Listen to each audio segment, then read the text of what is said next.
Egypt, दुनिया की पहली बड़ी सुपर पावर, फिरौन की सिटी। इसी इजिप्ट के बारे में आप सल्लल्लाहु अलैहि वसल्लम ने अपनी वफात से पहले ही क्लियरली बता दिया था कि तुम मुसलमान जरूर एक दिन इजिप्ट को फतह करोगे, लेकिन याद रखना जब तुम इजिप्ट को फतह करो तो वहां के आम लोगों के साथ नेकी से पेश आना, क्योंकि वो तुम्हारे रिश्तेदार हैं।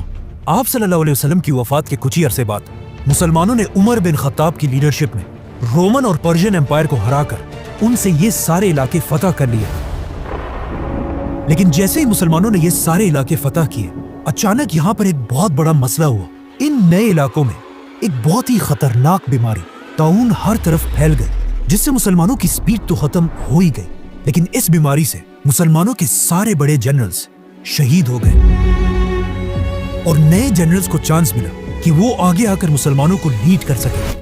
तो अब इन बड़े जनरल्स के शहीद होने की वजह से हजरत उमर ने इन इलाकों में नए जनरल्स लगाए और यहाँ पर मुसलमानों का आर्मी चीफ अमर बिन आस रज़ियल्लाहु अन्हु को बनाया। अमर बिन आस के आर्मी चीफ बनने के बाद आहिस्ता आहिस्ता ये बीमारी खत्म हो गई और जब हजरत उमर को मदीना में इसका पता चला तो वो खुद हालात को कंट्रोल करने के लिए मदीना से मुसलमानों की फौज की तरफ गए। लेकिन ऑफ कोर्स जाने से पहले उन्होंने मदीना और पूरे अरब का कंट्रोल हजरत अली रज़ियल्लाहु अन्हु के हवाले किया। मतलब ऑफ कोर्स अगर हजरत उमर को इस सफर में कुछ हो जाता तो ऑटोमेटिकली हजरत अली रज़ियल्लाहु अन्हु इस पूरी एम्पायर के नए खलीफा बन जाते। जैसे ही हजरत उमर सीरिया पहुंचे, वहां उनकी मुलाकात नए आर्मी चीफ अमर बिन आस से हुई और उन्होंने खलीफा उमर के सामने एक नया जबरदस्त प्लान रखा कि अब हमें रुकने के बजाय एक नई दुनिया की तरफ जाना चाहिए, इजिप्ट। और वही इजिप्ट ही क्यों, मुसलमान तो रोमन एम्पायर के कैपिटल की तरफ भी जा सकते थे, क्योंकि इजिप्ट कोई आम इलाका नहीं था और पिछले हजारों साल से इजिप्ट दुनिया के सबसे रिच इलाकों में से एक था, जिसकी ताकत को कुरान में भी बार बार एक्सप्लेन किया गया है। लेकिन आखिर इजिप्ट इतना पावरफुल बना कैसे? आज से 5000 साल पहले दुनिया के हालात कुछ ऐसे थे कि दुनिया की सबसे इंपॉर्टेंट चीज सिर्फ एक ही थी, पानी। और जिसके पास दुनिया में सबसे ज्यादा पानी होता था वही पूरी दुनिया पर राज करता था। एंड ऑफ कोर्स उस जमाने से लेकर आज तक दुनिया की सबसे बड़ी रिवर इजिप्ट में ही थी, नाइल रिवर। और आहिस्ता आहिस्ता इसी दरिया के पानी की ताकत की वजह से पूरी दुनिया से लोग इजिप्ट में आकर आबाद होने लगे, जिसकी वजह से इजिप्ट दुनिया का सबसे ताकतवर इलाका बना और यहाँ के लोग दुनिया के सबसे रिच लोग बने। जिसके बाद इन्हीं लोगों में से एक आदमी खड़ा हुआ, किंग नार्मर, जिसने पूरे इजिप्ट को यूनाइट करके यहाँ पर दुनिया की सबसे पहली बादशाहत बनाई। बट वेट, ये तो 5000 साल पुरानी कहानियां है, तो आज हमें इस सब का कैसे पता है? इन 2 टैबलेट्स को गौर से देखें।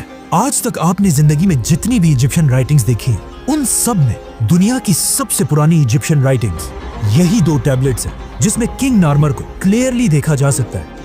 आहिस्ता आहिस्ता यही इजिप्शियन एम्पायर ताकतवर होती गई और अगले 1000 साल तक इजिप्ट ही पूरी दुनिया पर राज करता रहा। 1000 साल तक दुनिया की सुपर पावर रहने के बाद अब इजिप्शियन फिरौनों को यह बात कंफर्म हो चुकी थी कि उनसे बड़ा इस पूरे यूनिवर्स में कोई भी नहीं है। जिसके बाद पहली बार उन्होंने एक ऐसा दावा किया जो उनसे पहले किसी ने नहीं किया था। इजिप्ट के फिरौन ने अपने आप को बादशाह नहीं बल्कि खुदा कहा और इन फिरौनों ने इजिप्ट में एक ऐसा रिलीजन बनाया कि फिरौन तो दुनिया में एक खुदा है, लेकिन तुम अवाम सिर्फ और सिर्फ तभी जन्नत जा सकते हो जब तक तुम अपने खुदा फिरौन के गुलाम रहो, ताकि कभी भी इजिप्ट के लोग फिरौन के खिलाफ बगावत ना कर सके। तो अब पूरा इजिप्ट फिरौनों की इबादत करने लगा।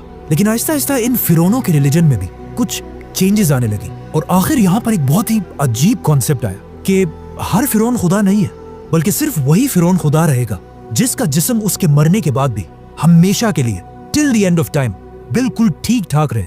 तो अब इन फिरौनों की आपस में एक रेस स्टार्ट हुई कि कौन अपने जिस्म को हमेशा के लिए सेफ रख सकता है। तो अब फिरौन अपने जिस्मों के साथ एक्सपेरिमेंट्स करने लगे, जिससे दुनिया में पहली बार ममीज का कॉन्सेप्ट आया। तो अब जैसे ही कोई फिरौन मरता था तो उस जमाने के सर्जन्स सबसे पहले उस फिरौन के जिस्म से सारा खून निकाल देते थे और उसके बाद उस फिरौन की नाक में एक कुंडा, एक हुक डालकर उसके दिमाग को उसके नाक से ही बाहर खींच लेते थे, जिसके बाद उसके जिस्म से सारे ऑर्गन्स, लंग्स, जिगर, गुर्दे सब निकाल लिए जाते थे, लेकिन सिर्फ दिल को बिल्कुल सेफ एक जार में रख दिया जाता था। जिसके बाद इस फिरौन के खाली जिस्म को बहुत ही केयरफुली अगले 40 दिन के लिए पानी में रख दिया जाता था और इस पानी में एक स्पेशल नमक मिक्स किया जाता था।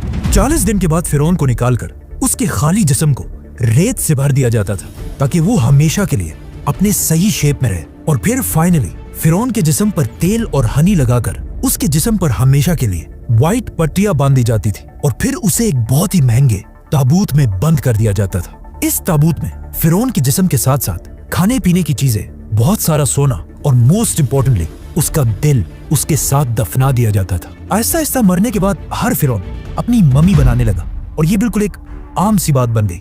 तो अब मरने के बाद खुदा बनने की ये रेस